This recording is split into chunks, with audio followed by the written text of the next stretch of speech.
हेमंत ने तुलसी और मेहर के रिश्ते को टूटने से बचा लिया और चालाक नो को मेहर से दूर कर दिया। शांतिनिकेतन की दीवारों ने इस परिवार की हंसी और आंसू दोनों देखे हैं, लेकिन इस बार जो खामोशी पसरी हुई थी वह किसी आने वाले तूफान का संकेत दे रही थी।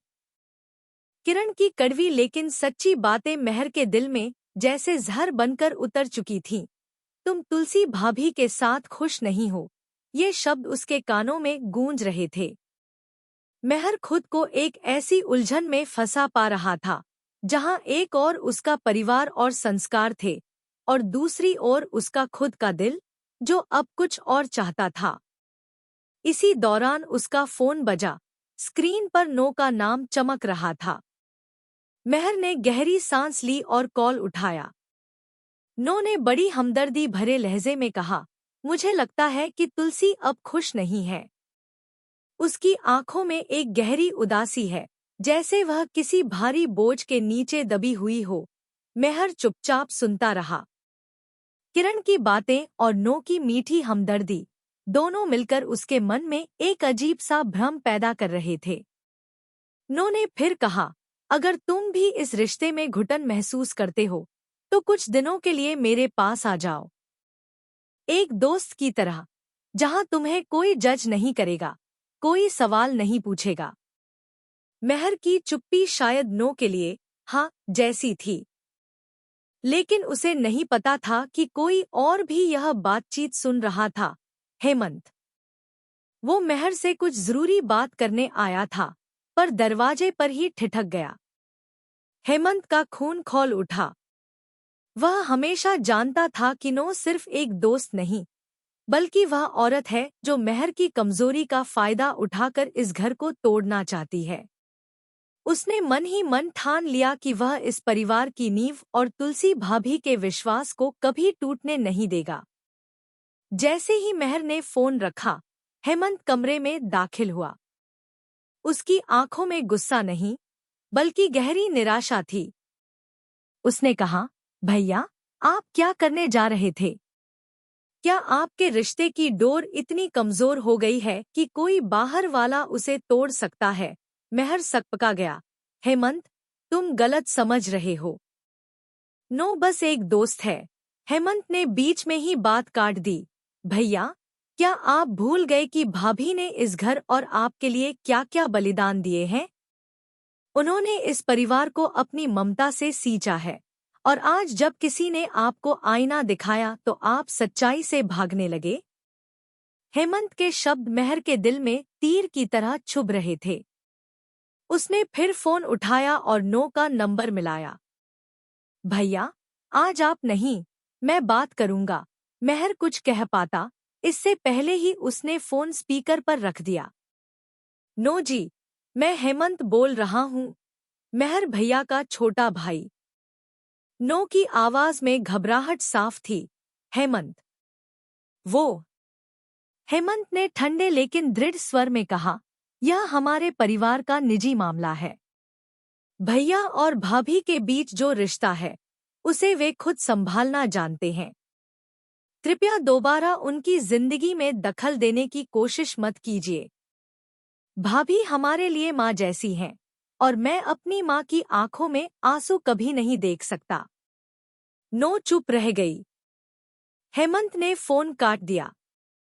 उसने नो को मेहर से पूरी तरह दूर कर दिया था। मेहर शर्म से सिर झुकाकर खड़ा रहा।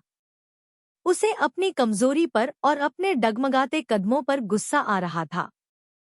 तभी उसकी नजर तुलसी पर पड़ी। मेहर धीरे धीरे उसकी ओर बढ़ा और उसके सामने खड़ा हो गया। उसकी आंखों में पछतावा था।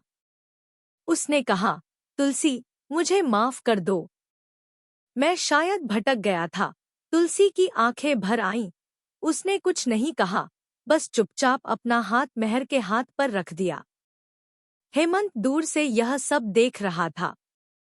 उसने एक परिवार को बिखरने से बचा लिया था, लेकिन वह जानता था कि यह तूफान अभी थमा नहीं है। भाइयों के बीच जो दरारें पड़ चुकी हैं, उन्हें भरने में वक्त लगेगा। अगली सुबह घर में हल्की गंभीरता का माहौल था। सब नाश्ते की मेज पर बैठे थे। नो ने अंगद से पूछा कि वह मिताली को इलाज के लिए कब लेकर जाएगा।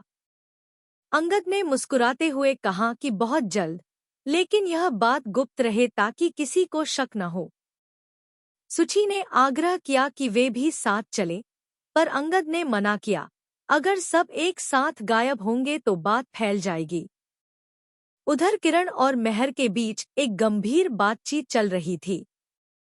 किरण ने कहा कि उसे लगता है अब सब कुछ पहले जैसा नहीं रहा। मेहर ने समझाने की कोशिश की कि सब सामान्य है, लेकिन किरण के मन में शक था। उसने पूछा कि मेहर नो को अपनी जिंदगी में इतनी जगह क्यों दे रहा है। मेहर बोला, वो बस एक पुरानी दोस्त है जिसने मुश्किल वक्त में मेरा साथ दिया।